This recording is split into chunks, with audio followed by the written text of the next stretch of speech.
馬來西亞天氣長年炎熱，如果室內冇翻部冷氣機，日子真係唔知點過。因此冷氣機已經逐漸成為我哋生活上嘅必需品，所以我哋必須要定時為冷氣機進行保養，確保佢隨時隨地都能夠健康操作。而最基本嘅保養方法就係定期清洗啦。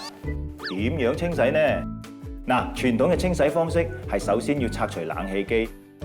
有些係重達30公斤嘅，需要4個人嚟處理，然後將冷卻管拆出嚟，用藥水同清水嚟清洗，抹乾之後，再將冷氣機抬翻上去安裝，之後仲要補充冷氣 gas， 整個過程需要3至4個小時，而且會大量搬運，會整到冷氣機下嘅範圍相當污糟。介紹你全身更好，唔係，係最好嘅清洗方法 ，Tyon Smart Service。Tyon Smart Service 只需要2位專人喺拆除外殼同埋部分零件之後，用特別設計嘅透明 Smart Jacket 4面包住，跟住用特製嘅清潔劑透過噴射槍噴射冷卻管，10分鐘之後再用清水噴射清洗乾淨，抹乾再將外殼同埋部分零件裝翻，搞掂，乾淨利落，1個小時都唔使啊！ Tyon Smart Service 比起傳統嘅清洗方式有4大好處：慳水、慳時、環保又慳錢。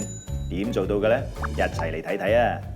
慳水 ，Tyon Smart Service 只用25公升或以下嘅水嚟清洗冷卻管，比起傳統需要至少4倍嘅水量嚟清洗，幫你慳水又環保。慳時，由於無需拆同裝翻冷卻管，因此清洗一部冷氣機只需1個小時或以下，比起傳統嘅3至4個小時更慳時間。時間就係金錢，唔係咩？最重要嘅係傳統方式一定要釋放部分冷氣 gas 出嚟，先能夠拆除冷卻管。冷氣 gas 係會破壞地球大氣層嘅。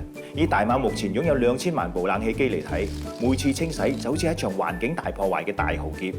所以選擇 Tyon Smart Service， 你就間接盡咗愛護地球嘅責任，仲幫你慳翻補充冷氣 gas 嘅費用，間接幫你慳錢添。無論係天花板式或者係壁掛式嘅冷氣機 ，Tyon Smart Service 都給你最佳嘅清洗方法，慳水、慳時、環保又慳錢，而且仲有30日嘅滿意保證期添。你仲等乜嘢啊？快上 smartservice.com.my 預約啦！